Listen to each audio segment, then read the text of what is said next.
परिवर्तन संसार का नियम है, ये तो आप सबने सुना होगा।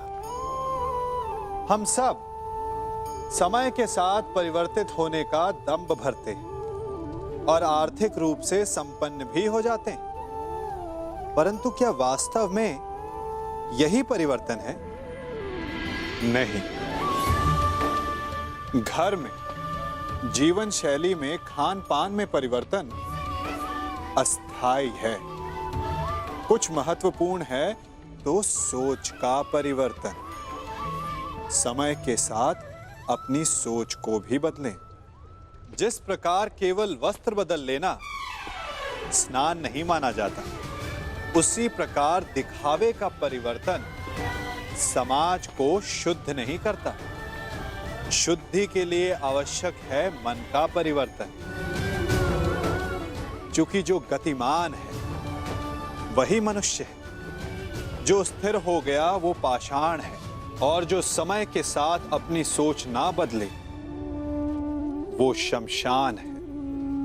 और शमशान अंत होता है, प्रारंभ नहीं। एक वृक्ष को काटने के लिए कुल्हाड़ी की लगभग 100 मार लगती है। हां, अंतिम प्रहार उसे अवश्य गिरा देता है। तो क्या पहला प्रहार निष्फल हो गया? नहीं, पहले प्रहार ने चिन्ह बनाया और दूसरे प्रहार ने उसे और गहरा कर दिया। और इसी प्रकार हर प्रहार उस वृक्ष के तने को इतना दुर्बल बना देता है कि अंतिम प्रहार वृक्ष को धराशायी कर जाए। इसलिए यदि आपका पहला प्रहार असफल हो जाए तो स्वयं को असफल मत समझो, प्रहार करते जाओ। अर्थात सफलता के लिए फल की कामना ना करें। हमें अपना कर्म करते रहना चाहिए। स्वर्ण को भी कुंदन बनने के लिए ताप सहना होता है। हीरे को भी चमक पाने के लिए सान पर स्वयं को घिसना पड़ता है। इसीलिए यदि सफलता की चमक चाहिए तो परिश्रम करना पड़ेगा और कठिनाइयों का ताप सहना होगा। कभी ऐसा नहीं लगता कि सब कुछ होते हुए भी आपको कुछ और चाहिए? ये मिल जाए तो वो चाहिए। यदि आपको ऐसा असंतोष अनुभव होता है तो इसमें कोई आपत्ति नहीं है, क्योंकि संतुष्ट हो जाना मनुष्य का स्वभाव ही नहीं है। और इसी कारण मानव ने सभी जीवों में सबसे अधिक विकास किया। इसीलिए मनुष्य ने आर्थिक और शक्ति रूप से वृद्धि की। संपन्नता बढ़ती गई, ज्ञान बढ़ता गया। अर्थात विकास के लिए असंतोष बहुत आवश्यक है। परंतु समस्या तब उत्पन्न होती है जब ये असंतोष ईर्ष्या में बदल जाता है। जब आप स्वयं की संपत्ति अर्जित करने की अपेक्षा ये प्रयास करने लगते हैं कि आपके प्रतिद्वंदी की संपत्ति अधिक ना रहे, तब ये असंतोष ईर्ष्या में बदल जाता है। और यही ईर्ष्या जन्म देती है अपराध को, षड्यंत्र को। तो प्रश्न ये उठता है कि इस ईर्ष्या से बचा कैसे जाए? और इसका केवल एक ही उपाय है। जब प्रयास अपने साथ साथ दूसरों के विकास का भी हो, तब जाकर ईर्ष्या समाप्त होती है और प्रारंभ होता है आनंद का, वास्तविक विकास का।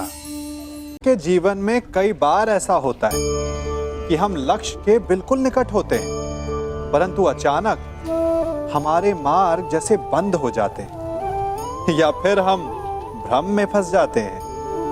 कभी कभी उस भ्रम से जूझकर हार मान लेते हैं, कभी कभी उस भ्रम को ही लक्ष्य समझ लेते हैं, और प्रत्येक स्थिति में हमारा लक्ष्य हमसे दूर होता जाता है। अब प्रश्न ये उठता है कि ऐसे में क्या किया जाए? और उत्तर है धैर्य। मन जब अधीर होता है तब सोचने समझने की क्षमता खो देता है, भ्रम के माया जाल में फंस जाता है और अंततः थक कर हार जाता है। जबकि धीरज रखने से मन शांत होता है, आप एकाग्रचित होते हैं, भ्रम के माया जाल से निकलकर अपने लक्ष्य को देख पाते हैं। इसीलिए धीरज रखना सीखें। हम सब अपनों की, अपने मित्रों की, परायों की सहायता करते हैं, परंतु हम सब के मन में एक व्यथा रह जाती है कि वो हमारा उपकार भूल गया, कि उसने हमें सम्मान नहीं दिया, कि समय पड़ने पर उसने हमारी सहायता नहीं की। होता है ना ऐसा?